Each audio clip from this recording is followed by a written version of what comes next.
ቅናሹ ሊጠናቀቅ ጥቂት ቤቶችና ጥቂት ቀናቶች ብቻ ቀርተውታል። በመሃል ከተማ ለቡ መብራት ኃይል በአንድ ዓመት እንዲሁም በሁለትና በ3 ዓመት የሚረከባቸው ዘመናዊ መኖሪያ ቤቶች ላይ እስከ 2 ሚሊዮን ብር እውነተኛ ቅናሽ አድርገን እየጠበቅኑት ነው። ይምጡ። ከባለ 1 መኝታ እስከ ባለ 4 መኝታ ቤቶችን በ10% ቅድመ ክፍያና እስከ 25 ዓመት ከሚቆይ 60% የባንክ ብድር ጋር ያገኛሉ። ምን ይሄ ብቻ! በልዩ ዲዛይን የምናስገነባቸው ፔንታውስ ብሎክ ላይም በካሬ እስከ 7000 ብር ቅናሽ አድርገን እርሶን እየጠበቅን ነው። ምን ይጠብቃሉ?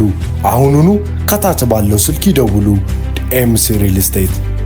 ማስታወቂያ በኢትዮጵያ ውስጥ ለምትገኙ የፖለቲካ ፓርቲዎች በሙሉ እንደሚታወቀው በሀገራችን ሀገራዊ ምርጫ እየቀረበ ይገኛል። ሀቅና ሳቅ ሚዲያ የምርጫ ፖለቲካን በእጅጉ የሚያበረታታ በመሆኑ የፖለቲካ ፓርቲዎችና የግል ተወዳዳሪዎች በሚዲያችን ላይ ራሳችሁን እንድታስተዋውቁ ነፃ ዕድል መስጠት ይፈልጋል። በመሆኑም የፖለቲካ ፓርቲዎችና የግል ተወዳዳሪዎች ከ1 ደቂቃ ባልበለጠ ቪዲዮ ራሳችሁን እንድታስተዋውቁ ሀቅና ሳቅ ሚዲያ ጥሪ ያቀርባል። በ0953 44 44 40 የቴሌግራም ቁጥራችን ላይ ቪዲዮቻችሁን በመላክ ራሳችሁን ማስተዋወቅ ትችላላችሁ። ሀቅና ሳቅ ሚዲያ መነሻችንም መድረሻችንም ኢትዮጵያ።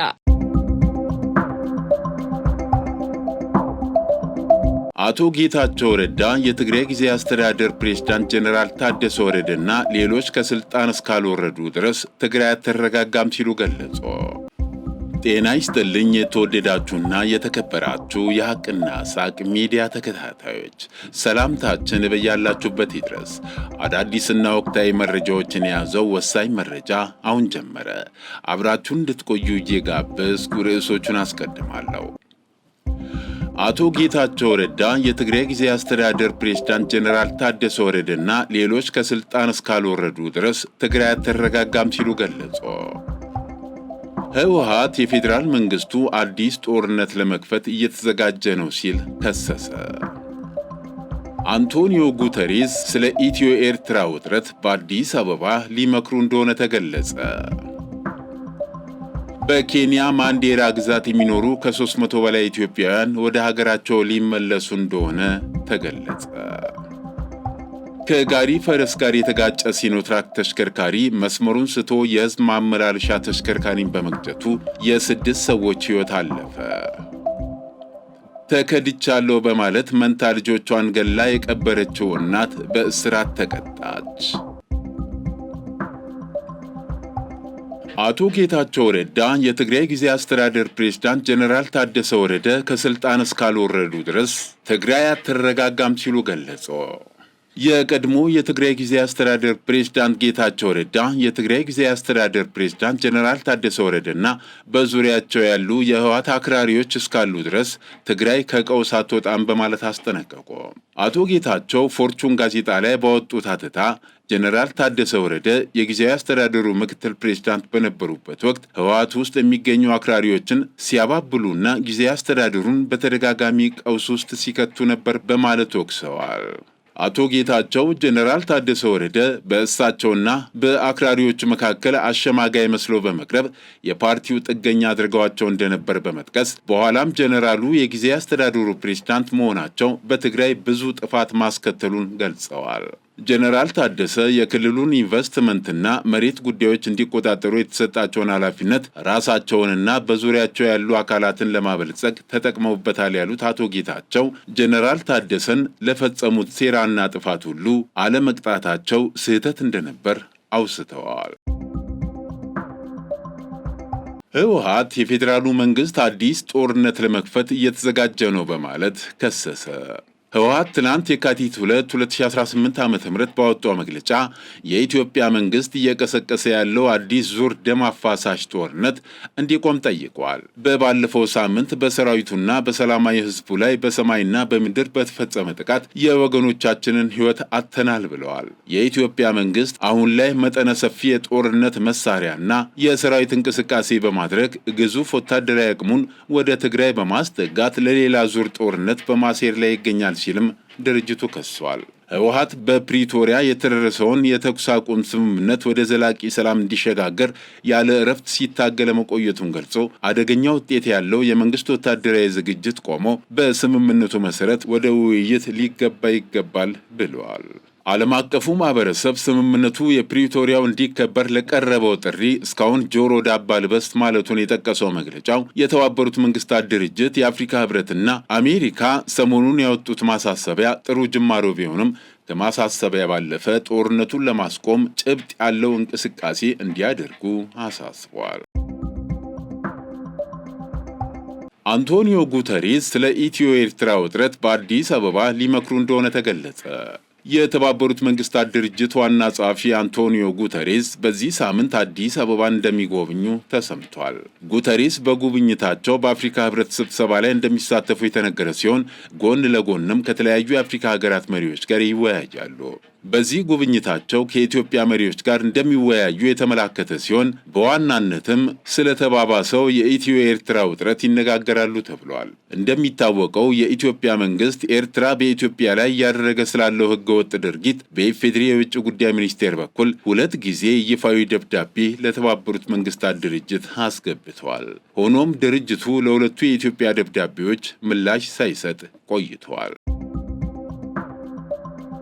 በኬንያ ማንዴራ ግዛት የሚኖሩ ከ300 በላይ ኢትዮጵያውያን ወደ ሀገራቸው ሊመለሱ እንደሆነ ተገለጸ። በኬንያ ማንዴራ ግዛት የሚኖሩና የደቡብ ኢትዮጵያ ተወላጆች የሆኑ ከ300 በላይ ኢትዮጵያውያን እስከ የካቲት 5 2018 ዓ.ም ድረስ አካባቢውን ለቀው እንዲወጡ መታዘዛቸውን የአካባቢው ባለስልጣናት አስታውቀዋል። ይህ ከሀገር እንዲወጡ የሚጠይቀው ትዕዛዝ የተላለፈው ባለፈው ጥር 19 2018 ዓ.ም ለሕዝብ ተወካዮች ምክር ቤት በተሰጠ ማብራሪያ ሲሆን ለውሳኔው መነሻ የሆነው በአካባቢው እየተስተዋለ ያለው የጸጥታ ችግር፣ የባህልና የአመለካከት ልዩነቶች መሆናቸው ተገልጸዋል። ከአካባቢው እንዲወጡ የተወሰነባቸው እነዚህ ኢትዮጵያውያን በማንዴራ ግዛት ለበርካታ ዓመታት የኖሩ ሲሆን በቤት ሰራተኝነት፣ በንግድ፣ በግብርናና በሞተር ሳይክል ትራንስፖርት ስራዎች ላይ ተሰማርተው ኑሯቸውን የሚመሩ መሆናቸው ተገልጸዋል። የማንዴራ ግዛት ባለስልጣናት ውሳኔውን አስመልክቶ በሰጡት መግለጫ ግለሰቦቹ በኬንያ ለመቆየት የሚያስችል ሕጋዊ ማስረጃ የሌላቸው መሆኑንና በአካባቢው እየተበራከተ ከመጣው የወንጀል ድርጊት ጋር በተያያዘ ስጋት መፍጠራቸውን ጠቅሰዋል። ይህ ትዕዛዝ በኢትዮጵያውያኑ የዕለት ተዕለት ሕይወትና በስራ እንቅስቃሴያቸው ላይ ከፍተኛ ጫና እያሳደረ እንደሚገኝ ተመላክቷል። የማንዴራ ግዛት ከኢትዮጵያና ሶማሊያ ጋር በድንበር የምትገኝ መሆኗ የጸጥታ ስጋቶች በተደጋጋሚ የሚነሱባት ሲሆን አሁን የተላለፈው ውሳኔ በሁለቱ ሀገራት የድንበር ተሻጋሪ እንቅስቃሴና በዜጎች ግንኙነት ላይ ሊያሳድር የሚችለው ተጽዕኖ አሳሳቢ መሆኑ ተነግረዋል። ከፈረስ ጋሪ ጋር የተጋጨ ሲኖትራክ ተሽከርካሪ መስመሩን ስቶ የህዝብ ማመላለሻ ተሽከርካሪን በመግጨቱ የ6 ሰዎች ሕይወት አለፈ። በሸገር ከተማ አስተዳደር ኩራ ጅዳ ክፍለ ከተማ ከጋሪ ፈረስ ጋር የተጋጨው ሲኖትራክ ገልባጭ ተሽከርካሪ መስመሩን ስቶ የህዝብ ማመላለሻን ተሽከርካሪ በመግጨቱ የ6 ሰዎች ሕይወት አለፈ። የኩራ ጅዳ ክፍለ ከተማ ፖሊስ ጽሕፈት ቤት የትራፊክ ደህንነትና ቁጥጥር አስተባባሪ ኢንስፔክተር ወንድሙ አደባ እንደተናገሩት የካቲት 2 2018 ዓ.ም ከቀኑ 9 ሰዓት ላይ የጋሪ ፈረስ በመግጨት ከመስመሩ የወጣው ሲኖትራክ በተቃራኒ መስመር ሲጓዝ ከነበረ የህዝብ ማመላለሻ ተሽከርካሪ ጋር በመጋጨቱ አደጋው ሊከሰት እንደቻለ ገልጸዋል። ከሸኖ ከተማ 15 ተሳፋሪዎች አሳፍሮ ከሚጓዝ የሰሌዳ ቁጥር ኮድ 39129 ኦሮ ከህዝብ ማመላለሻ ተሽከርካሪ ጋር በመጋጨቱ ወዲያውኑ በስፍራው 3 ሰዎች ሲሞቱ ሆስፒታል ከደረሱ ቁስለኞች መካከል 3 ሰዎች ሕይወታቸው ያለፈ ሲሆን በአጠቃላይ በዚህ አደጋ የ6 ሰዎች ሕይወት ማለፉን ገልጸዋል። በአደጋው በ9 ሰዎች ላይ ከባድ የአካል መቁሰል አደጋ የደረሰ ሲሆን ከአደጋው አስከፊነት የተያዘ የሟቾቹ ቁጥር ሳይጨምር እንደማይቀር ኢንስፔክተር ወንድሙ አደባ ጨምረው ተናግረዋል። ተከድቻለሁ በማለት መንትያ ልጆቿን ገላ የቀበረችው እናት በእስራት ተቀጣች። ኡርጂ መሐመድ ነዋሪነቷ በማያ ከተማ አስተዳደር አወዳይ ክፍለ ከተማ ጫልቱ ቀበሌ ውስጥ ነው። ኡርጂ በወጣትነቷ ከቤተሰቦቿ ተለይታ የተለያዩ ስራዎችን በመስራት ከታላቅና ታናናሽ ወንድሞቿ ጋር በጋራ ትኖራለች። ከስራዋና ከወንድሞቿ ጋር ከመኖር ውጪ ሌላ ህይወት ውስጥ ያልገባችው ውርጂ ድንገት ወደ ህይወቷ የመጣ አንድ ሰው የህይወት አቅጣጫውን መቀየሩን የማያ ከተማ አስተዳደር ፖሊስ መምሪያ የኮሙኒኬሽን ቢሮ ኃላፊ ምክትል ኢንስፔክተር ሙሉ ዓለም በቀለ ተናግረዋል። ውርጂ ከዚህ ሰው ጋር ባልታሰበ መንገድ ግንኙነታቸው ጠንክረው ወደ ፍቅር ተሸጋግረዋል። በጥንዶቹ የተጀመረው የፍቅር ግንኙነት ፍሬ አፍርቶ ውርጂ ትጸንሳለች።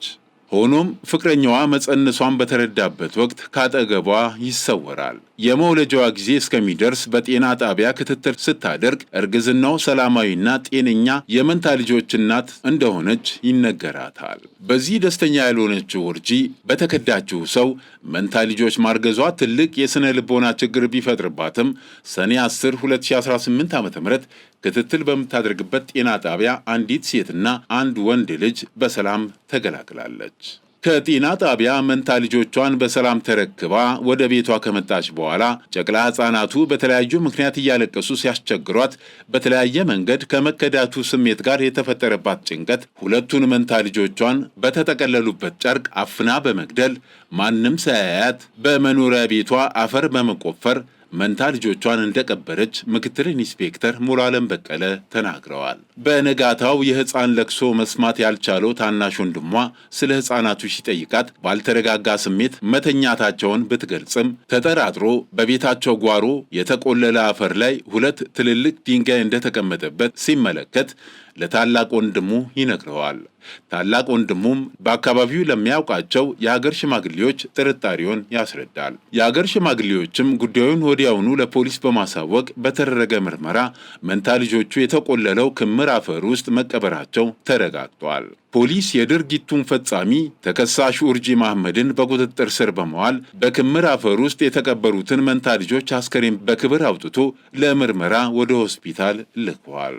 ተከሳሽ ለፖሊስ ድርጊቱን የፈጸመችው መንታ ልጆቿን ያለ አባት ማሳደግ እጅግ ከባድ መሆኑን በመረዳቷ እንደሆነ አምና ቃሏን ትሰጣለች። ፖሊስ የምርመራ መዝገቡን በአስከሬንና በጤና ጣቢያ የወሊድ ክትትል የተመዘገበ ታሪክን እንዲሁም ተከሳሿ የሰጠችውን ቃል በማያያዝ የምርመራ መዝገቡን አጠናቆ ለአቃቢ ሕግ ልኳል። አቃቢ ሕግም በተከሳሿ ላይ በሕፃናት ላይ የተፈጸመ ከባድ የወንጀል ድርጊት ክስ ይመሰርትባታል። ክሱን ሲከታተል የቆየው የማያ ከተማ አስተዳደር ከፍተኛ ፍርድ ቤት ሰሞኑን በዋለው ችሎት ተከሳሽ ውርጂ መሐመድ ጥፋተኛ በመሆኗ በ23 ዓመት እስራት እንድትቀጣ መወሰኑን ምክትል ኢንስፔክተር ሙሉ ዓለም በቀለ ጨምረው ተናግረዋል። የተከበራችሁ የሐቅና ሳቅ ሚዲያ ተከታታዮች ለዕለቱ ያዘጋጀናቸው ዋና ዋና መረጃዎች እነዚህን ይመስሉ ነበር። መልካም ጊዜ። መነሻችንም መድረሻችንም ኢትዮጵያ።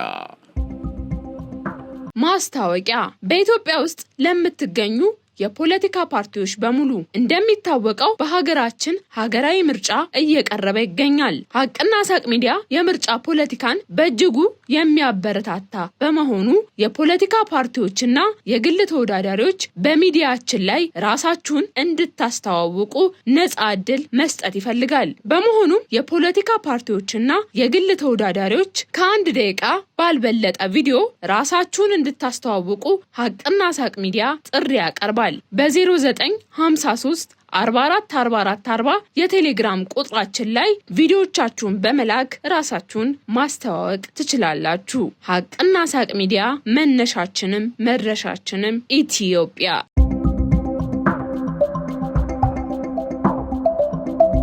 ቅናሹ ሊጠናቀቅ ጥቂት ቤቶችና ጥቂት ቀናቶች ብቻ ቀርተውታል። በመሃል ከተማ ለቡ መብራት ኃይል በ1 ዓመት እንዲሁም በ2 እና በ3 ዓመት የሚረከባቸው ዘመናዊ መኖሪያ ቤቶች ላይ እስከ 2 ሚሊዮን ብር እውነተኛ ቅናሽ አድርገን እየጠበቅኑት ነው። ይምጡ። ከባለ 1 መኝታ እስከ ባለ 4 መኝታ ቤቶችን በ10% ቅድመ ክፍያና እስከ 25 ዓመት ከሚቆይ 60% የባንክ ብድር ጋር ያገኛሉ። ምን ይሄ ብቻ! በልዩ ዲዛይን የምናስገነባቸው ፔንታውስ ብሎክ ላይም በካሬ እስከ 7000 ብር ቅናሽ አድርገን እርሶን እየጠበቅን ነው። ምን ይጠብቃሉ? አሁኑኑ ከታች ባለው ስልክ ይደውሉ። ኤምሲ ሪል ስቴት